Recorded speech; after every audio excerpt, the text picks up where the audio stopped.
মৌলবাদীদের হাতে ক্ষমতা দেওয়া হবে না, এই কথা তো শেখ হাসিনা বলেছিল, এই কথা তো ইন্ডিয়া বলেছিল। সেই কথা যদি আজকেও বলে, আবার বলা হবে তুমি কে আমি কে, মৌলবাদ মৌলবাদ বলে স্লোগান দেবে। আউযুবিল্লাহি মিনাশ শাইতানির রাজিম, বিসমিল্লাহির রহমানির রহিম।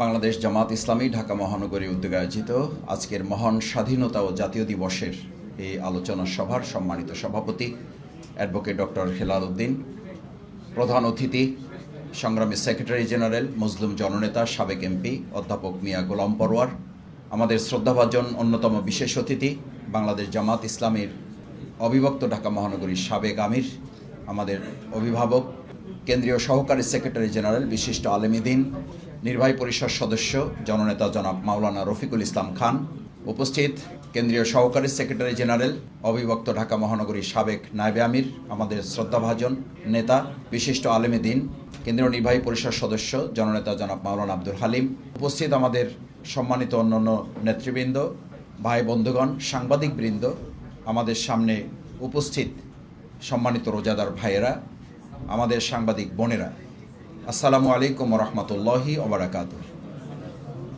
আমি আলোচনার শুরুতেই আমাদের ৭১ সালের মুক্তিযুদ্ধে শাহাদাত বরণকারীদের জন্য দোয়া করি। আল্লাহ তাআলা তাদেরকে দেশের জন্য, জনগণের জন্য, একটা স্বাধীন ভূখণ্ডের জন্য তারা জীবন দিয়েছেন। আল্লাহ তাআলা তাদেরকে শাহাদাতের মর্যাদা দান করুন। একই সাথে যারা আহত পঙ্গুত্ব বরণকারী আছেন তাদের সুস্থতা কামনা করছি। সেই স্বাধীনতাকে অর্থবহ করার জন্য ২০২৪ সালের ৫ই আগস্ট, জুলাই আগস্টের গণ অভ্যুত্থানে যারা জীবন দিয়েছেন, ৭১-এর অর্জিত মানচিত্রকে মানুষের কাছে একটা মুক্ত মানচিত্র করার জন্য, অর্জিত পতাকাটাকে সম্মানিত পতাকা করার জন্য, সেই কঠিন দায়িত্ব পালন করার জন্য ২০২৪-এ যারা জীবন দিয়েছেন, সেই অর্জিত স্বাধীনতাকে আবার আমাদের মানুষের মাঝে ফিরিয়ে দেওয়ার জন্য যারা আহত হয়ে পঙ্গুত্ব বরণ করে, চোখ হারিয়ে, হাত হারিয়ে, পা হারিয়ে আমাদের আজকে নতুন একটা সুন্দর বাংলাদেশ দিয়েছেন, আমরা তাদের জন্য আল্লাহর কাছে দোয়া করি তারা সুস্থ হয়ে আমাদের মাঝে ফিরে আসুক। যারা শহীদ হয়েছেন আল্লাহ তাআলা তাদেরকে শাহাদাতের মর্যাদা দান করুন এবং তাদের পরিবারগুলোকে আল্লাহ তাআলা হেফাজত করুন। সম্মানিত ভাই এবং বোনেরা, আজকে আমরা এরকম একটা বাংলাদেশ যখন পেয়েছি, সেই বাংলাদেশে আমাদের মূল চাহিদাটা কী ছিল, আমাদের মুক্তিযুদ্ধের অঙ্গীকার কী ছিল? আমাদের মুক্তিযুদ্ধের অঙ্গীকারদের সাম্যের কথা ছিল, আমাদের একত্রিত হওয়ার কথা ছিল, ঐক্যবদ্ধ জাতি বিনির্মাণের কথা ছিল। বাংলাদেশ স্বাধীনতার ৫৩ বছর পার করে আজকের এই ৫৪ বছরে আমরা এসে লক্ষ্য করেছি প্রত্যেক সরকার সবচেয়ে বড় বাংলাদেশের ক্ষতি করেছে। এই দেশের মধ্যে ঐক্যের নামে তারা জাতি বিভেদের রাজনীতি সৃষ্টি করেছে। আজকে ২০২৪-এ এসেও আমরা খেয়াল করি সেই ৭১-এর অর্জিত স্বাধীনতাকে যেন অর্থবহ করা না যায়, তার ধারাবাহিকতায় ২০২৪-এর অর্জিত এই নতুন বাংলাদেশের নতুন স্বাধীনতাকেও যাতে অর্থবহ করা না যায়, তার জন্য কেউ কেউ এখনও ঠিক ফেসিবাদের সুরে তাদের প্রতিধ্বনি তাদের বক্তব্যের মধ্যে এখনও খুঁজে পাওয়া যায়। আমরা পরিষ্কার বলতে চাই, ৭১ পরবর্তী এই ৫৩ বছরে যারা স্বাধীনতার সূর্যকে, স্বাধীনতার অর্থকে, স্বাধীনতার সুখকে মানুষের মাঝে পৌঁছে দিতে ব্যর্থ হয়েছেন, তারাই ২০২৪-এ এসে আবার আওয়ামী ফেসিবাদের সেই একই কথা বলে ফেসিবাদের প্রতিধ্বনি আপনারা জাতির কাছে তুলে ধরছেন। ফেসিবাদের উত্তরসূরি হিসেবে জাতি আবার তাদেরকে চিহ্নিত করতে বাধ্য হবে। আমি একটা কথা বুঝি ভাই, আমাদের দেশের মানুষ এখন এটাতে তো আমাদের পেট ভরবে না আমরা কে পক্ষে ছিলাম কে বিপক্ষে ছিলাম, এই পক্ষ বিপক্ষের কথা তুলে এই ট্যাগিংয়ের রাজনীতি করেই তো আমাদের তরুণ প্রজন্ম স্লোগান তুলেছিল তুমি কে আমি কে, রাজাকার রাজাকার। এই স্লোগান তুলতে তো বাধ্য করেছিল ফ্যাসিস্টরা। আবার যদি আজকের যুগে কেউ মৌলবাদীদের হাতে ক্ষমতা দেওয়া হবে না, এই কথা তো শেখ হাসিনা বলেছিল, এই কথা তো ইন্ডিয়া বলেছিল, সেই কথা যদি আজকেও বলে, আবার বলা হবে তুমি কে আমি কে, মৌলবাদ মৌলবাদ বলে স্লোগান। আমরা পরিষ্কার বলি, বাংলাদেশ নিয়ে এখন আর কেউ এটা বলবেন না। আমি এখন এটা বলতে শুনি, এটা বললে আমাদের কষ্ট লাগে, দেশটা কারো বাপের না। কেন কষ্ট লাগবে? কষ্ট লাগলে বুঝতে হবে যে এখনো রাষ্ট্রের মালিকানা আপনারা কেউ কেউ ব্যক্তি কিংবা দল দাবি করার চেষ্টা করতেছেন।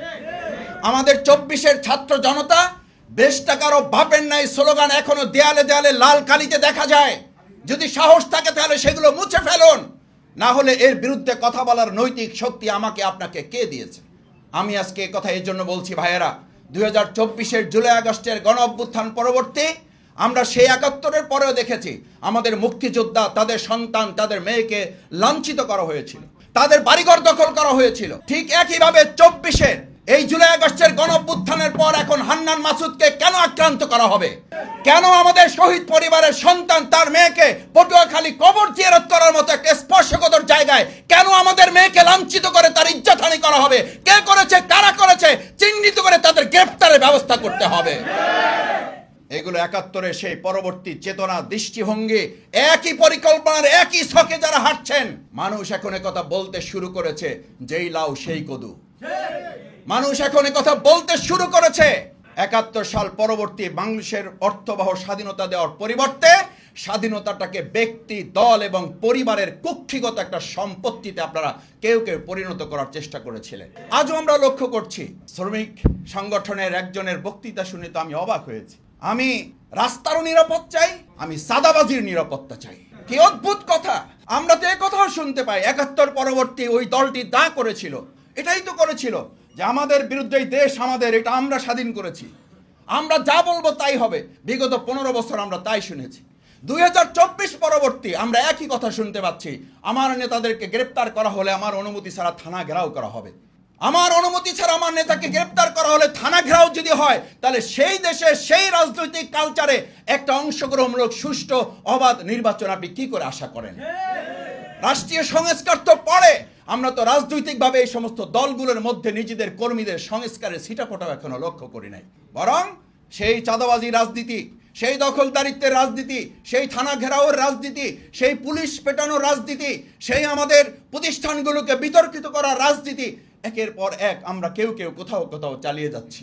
সম্মানিত ভাই এবং বন্ধুগণ, আমি শুধু অনুরোধ করতে চাই ৭১ এবং ২০২৪-কে যারা এক কাতারে মাপতে চান না, আমি তাদের বলতে চাই ২০২৪ শুধু নয়, ১৯৭১ শুধু নয়, ৪৭, ৫২, ৭১, ৯০ প্রত্যেকটা আন্দোলন হচ্ছে বাংলাদেশের মুক্তিকামী মানুষের এক একটা ব্রিজ, এক একটা সেতু বন্ধন। কোনো একটাকে অস্বীকার করলে মূলত আপনাকে সবগুলোকে অস্বীকার করতে হবে। আর যদি স্বীকার করতে হয় তাহলে প্রত্যেকটাকে স্বীকার করেই আপনাকে জনগণের অধিকার আদায়ের আন্দোলনে শহীদদের প্রতি আপনাকে সম্মান প্রদর্শন করতে হবে। আমরা যদি বলি ৭১ একটা ছিল, ২০২৪ আর একটা ছিল, তার অর্থ হলো আপনি না ৭১-কে স্বীকার করেন না ২৪-এ স্বীকার করেন। এই অস্বীকৃতির যে মানুষের প্রতি অসম্মান, শহীদদের প্রতি যে অশ্রদ্ধা এবং আহত পঙ্গুদের প্রতি আপনি যে অসম্মান দেখাচ্ছেন, এর অর্থই হলো আপনারা এখনো বাংলাদেশের মানুষের কাছে মালিকানা নিয়ে বসে থাকতে চান, জনগণের মালিকানা জনগণের কাছে ফেরত দিতে চান না।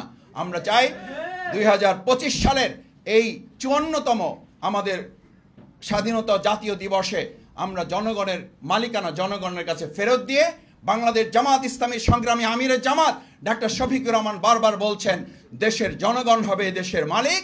আমরা যারা এই দেশের, যাদেরকে দায়িত্ব দেওয়া হবে, তারা হবেন এই দেশের সেবক।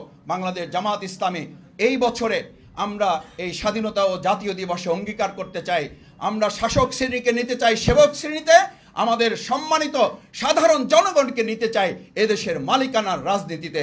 সেই প্রত্যাশা ব্যক্ত করে, সেই অঙ্গীকার আমাদের সামনে প্রত্যয় ঘোষণা করে আমি আমার কথা শেষ করছি।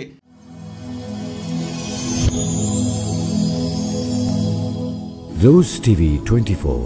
Enjoy by listening to the Holy Quran.